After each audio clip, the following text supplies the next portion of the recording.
The cosmological argument for the existence of God. This should be good.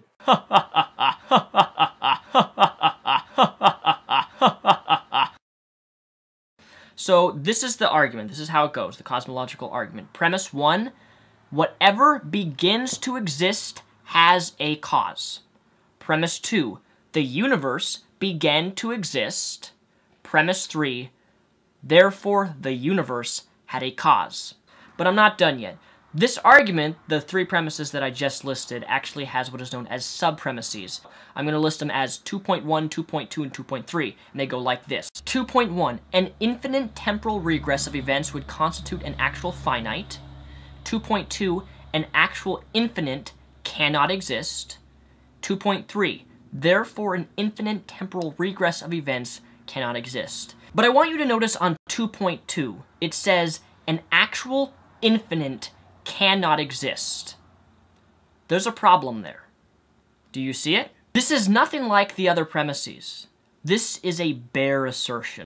No, it's not, for it has arguments in its support.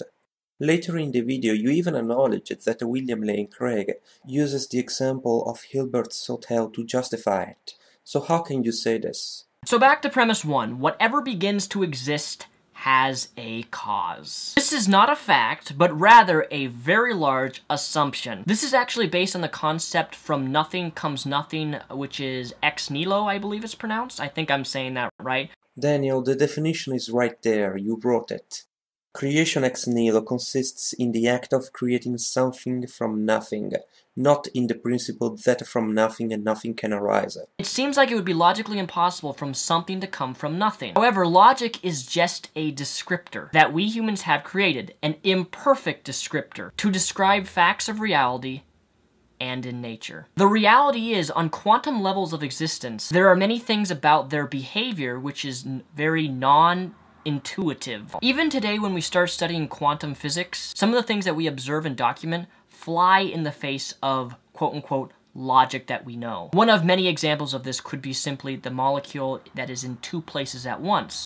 Daniel, it's one thing to say that something defies intuition and another to say that it defies logic.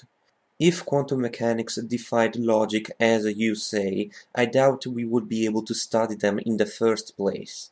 Also, the quantum vacuum is not nothing as proponents of the cosmological argument mean it, as it is a sea of energy from which subatomic particles arise, hence something. So to assume a contradiction arises in our logic when we think about something coming from nothing means that it is always the case, has always been the case even before the universe began, and will always be the case when the time of heat, death of the universe, which is an assumption that is not demonstrated, proven, or backed up by any fact other than just saying it. Seems contradictory that it would be so. I have no idea what you just said.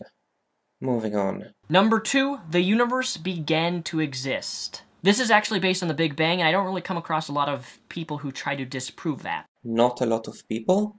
There is a raging debate centered around whether the Borde-Guth-Vilenkin theorem proves the universe began to exist or not. However, there's a problem when theists try to argue this premise because they always seem to fall in line with known as the fallacy of equivocation. Because there are many different definitions and every person defines what the universe is differently. Unless you ask people you meet while walking on the street how they define the universe, I doubt each person could have her own definition.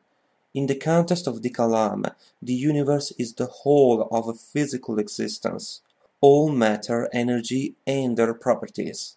But I think most people would say that when we talk about the universe means everything that we could possibly encounter and imagine and everything that is. Everything in totality would be the universe right now, or that could arise. I can imagine a unicorn. That doesn't mean it's part of the universe. The point that I'm trying to make here is that the premise that the universe began to exist is a slippery premise. Because you have to define what you mean by the universe. If you mean the Big Bang, that's awesome. What? 2.2 says an actual infinite cannot exist.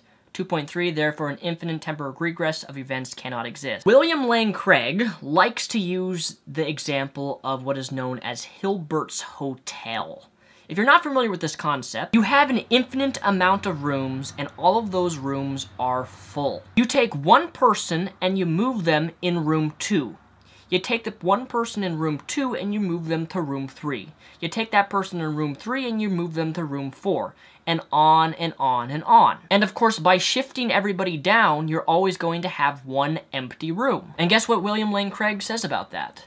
He laughs. Ha ha ha ha. You see, atheists, when you're working with infinity, absurd things happen. Absurdities arise. So it would be absurd if this situation actually existed in the universe. Stop right there. If we go back to 2.2, it doesn't follow from the rest of the argument. It's a sub-premise, a premise of a premise. How could it follow from the rest of the argument? Premise 3, the universe has a cause.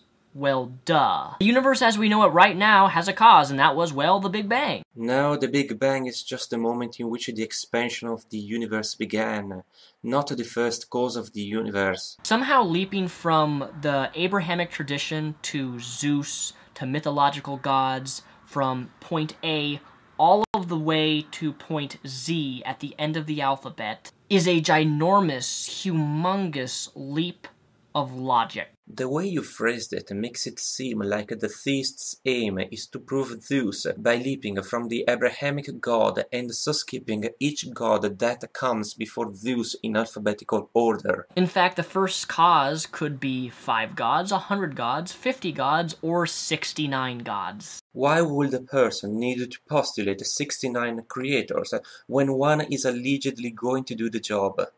You don't need to make a theory more cumbersome than needed. Dear Lord, this was a car crash of gargantuan proportions. Well, thank you for sticking with me, and thank you for watching.